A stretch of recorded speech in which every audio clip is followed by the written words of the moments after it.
Poznaj svoju cenu a potom k nej pripočítaj daň. Toto je citát z knihy od Sharon M. Peterson, Reparát z lásky. A ja vás vítam pri recenzii na túto knihu. Na začiatok upozornenie ohľadom jazykov. Podľa mojich informácií táto kniha vyšla v češtine, to znamená, že slovenčina buď má smolu, alebo zvládne češtinu, prípadne angličtinu alebo nejaký z iných jazykov, v ktorých táto kniha je. Než sa pustíme do recenzií samotnej, prečítame si anotáciu. Si skvelá dievča a určite s tebou jedného dňa bude nejaký chlap šťastný. Ale myslím, že by sme sa už nemali vídať. Správa skončila a ja som stuhla v zubárskom kresle, keď mi došlo, že som práve dostala kopačky cez živý vstup v rádiu. Asi som potrebovala, aby sa so mnou môj priateľ rozišiel tým najviac ponižujúcim spôsobom, aby som si konečne uvedomila, že môj život potrebuje kompletne od základov prerobiť. A začala som novoročnými antipredsavzatiami, v ktorých dokonca ani ja nemôžem zlyhať. Nebudem sa snažiť schudnúť, čokolády sa nikdy nevzdám. Nebudem sa snažiť byť sebavedomejšia, začnem žiť tak, ako najlepšie dokážem. Nebudem sa toľko snažiť v práci, sprostredkovávať hypotéky nie je moja vystená práca. Nebudem s niekým chodiť, chlapi sú desní. Nebudem sa pokúšať byť lepšia dcéra, ani sestra, nie je to možné. Ale 5. predsavzatie sa ukáže byť ako ťažšie, než sa zdalo, keď matka začne spriadať plány, ako ma dať dohromady s mojim bývalým. Takže ako najlepšie ju prinútiť, aby sa mi konečne prestala pliesť do života? Vymyslieť si priateľa. Teda mal byť vymyslený až do chvíle, kedy som bez rozmyslu vyhrkla meno svojho suseda. Hlavná anotácia knihy je v úvodzovkách v poriadku. Sice by som tam našla nejaké výhrady, ale dajme tomu, že by som ho akceptovala. Tie antipredsavzatia sú zaujímavý nápad, ale Percy ich vôbec neberie do úvahy. Nesnaží sa nimi riadiť, ani sa nesnaží nimi neriadiť. Proste sú niekde pripnuté na chladničke, raz za čas na ne pozrie a to je všetko. Absolútne žiaden potenciál alebo posun v tom príbehu nepredstavujú. To by bola hlavná anotácia, ale tá anotácia sa nachádza tu. Na vnútornej strane takého prebalu, alebo, vidíte, kde sa nachádza. Tam, kde sa spravidla nachádzajú anotácie, takže na zadnej obálke knihy nájdete toto. Čo by sa asi mohlo zvrhnúť? Nate, pohľadný drsňák od vedľa, s tajúplnými očami a ostro rezanou čelusťou a záhadnou jazvou v obočí je neskutočne sexy. Ale v žiadnom prípade nie je môj priateľ. Musím sa držať svojich predsavzatí a pritom udržať svoju rodinu čo najďalej od muža, ktorý nemá najmenšie tušenie, že je môj priateľ. Táto knižka má všetko. Romantiku, humor, neznesiteľnú matku, boj s prebytočnými kilami i nádherné sesterské puto. Ak máte radi romantické komédie, budete milovať aj túto knihu.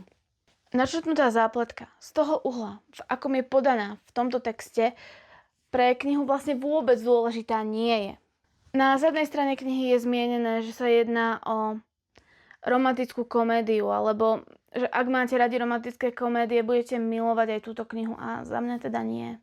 Poviem rovno, že ma táto kniha príliš nenadchla, alebo skôr vzbudila príliš veľké očakávanie na základe prečítania si zadnej strany anotácie, alebo respektíve vedľajšej anotácie.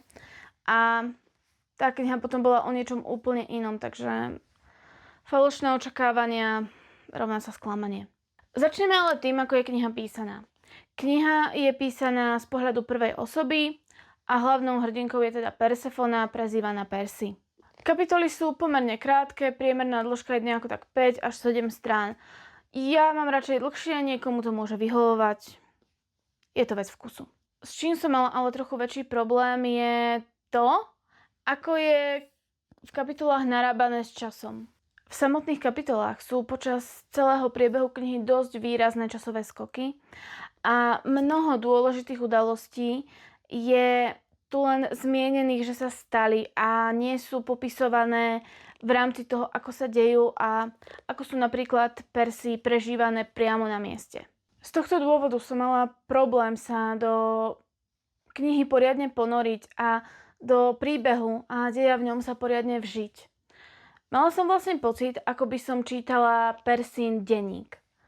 Denník, kde opisuje svoje myšlienky, pochybnosti o sebe samej, o nejaké vnútorné boje o tom, či má chudnúť, nemá chudnúť, či má kilá naviac, nemá kilá naviac, nadávanie na vlastnú matku.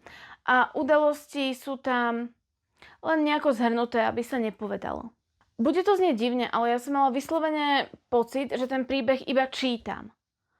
Nie, že by som ho nejako prežívala. Kapitoly väčšinou končia uzatvorene a každá nová kapitola sa v väčšine prípadov začína s nejakým časovým skokom. Môže to byť pár hodín, ale často je to aj pár týždňov či pár mesiacov. Nejaké to upútanie alebo budovanie napätia medzi kapitolami je v tejto knihe robené len cez nejaké zmienky typu to som ešte netušila, že to bolo naposledy, alebo to som ešte netušila, že to je iba ticho pred búrkou, ktoré vlastne týzujú dej v ďalšej kapitole. Ale tiež mi to nepríde ako to najšťastnejšie budovanie napätia. Naopak, čo sa mi celkom páčilo, bolo to, že kapitoly v podstate začínajú nejakým citátom. Spravidla sú to citáty Mimi, Persinej starej matky, ktoré vedia byť aj vtipné, vedia byť aj zaujímavé, vedia byť aj poučné. Mlčať je možno zlato, ale lepiaca páska je strieborná a za pár korún. Kniha samotná je skôr o komplikovanom vzťahu dcéry s dominantnou matkou, pochybnostiach o sebe samej, než o nejakom romantickom vzťahu. Viem, že som to už pri pár knihách povedala, ale v tejto knihe v podstate tá romantická linka nehrá ani druhé husle. Ak sme zvyknutí, alebo očakávame, že romantická kniha má byť o rozoberaní pocitov k druhej osobe, nejakom budovaní si vzťahu, pochybnostiach o tom vzťahu, pripravenosti naň a podobne, tak tu nie. Tu Percy len skonštatuje, že jej city sa posunuli tým či oným smerom. A dosť. Riešime zase matku či samú seba. Kniha mi neprišla sa ani tak extrémne vtipná, ako sľubovala, ale dajme tomu, že to je vec vkusu a ja som v poslednej dobe zistila, že mám dosť komplikovaný zmysel pre humor alebo primitívne, alebo ja neviem, pretože čo iným prípada vtipné, mne vtipné nepripadá. Samotná kniha ma začala baviť možno tak na posledných 100 stranách, kde dostávame, a teraz sa podržte, skutočnú romantickú linku celého príbehu, odhalenie rodinných tajomstiev a vyostrenie rodinných konfliktov, záverečnú katarziu i riešenie záverečného konfliktu. Celkom nabitých 100 strán, nemyslíte? No a ani v závere sa romantika nedostane do popredia. Romantická linka sa v podstate vyrieši mimo knihy, alebo rozoberá sa mimo knihu a vy dostanete hotovú vec ako nejaký výsledok. Posledná kapitola tejto knihy by sa dalo povedať, že nahrádza epilóg a je originálne spracovaná a myslím, že by sa mi za iných okolností aj páčila, ale v tomto prípade je to zase len stručná zmienka dôležitých udalostí. Suma sumárum, mňa táto kniha osobne nejako veľmi nezaujala. Ja nehovorím, že je zlá, ale nechoďte do tejto knihy ako do romantiky. Choďte do tejto knihy ako do knihy, kde sa riešia nejaké rodinné spory, rodinné komplikované vzťahy, či do knihy, kde sa človek snaží nájsť seba samého a usporiadať si svoj život alebo zorganizovať si ho bez kontroly ľudí zvonku alebo členov rodiny. V takomto prípade a s takýmito očakávaniami táto kniha by mohla byť tým, čo sa vám bude páčiť. S romantickými očakávaniami to už ale bolo horšie. To by bolo pre túto recenziu všetko a ak sa vám recenzia páčila, budem rada za like. Ak ste túto knihu čítali, napíšte mi do komentára, čo si o nej v skutočnosti myslíte vy. Ja som k nej bola asi dosť kritická. A ak chcete viacej podobných recenzií, budem rada za odber na mojom YouTubeovom kanáli alebo follow na mojom Instagrame. A my sa vidíme pri ďalšej knihe.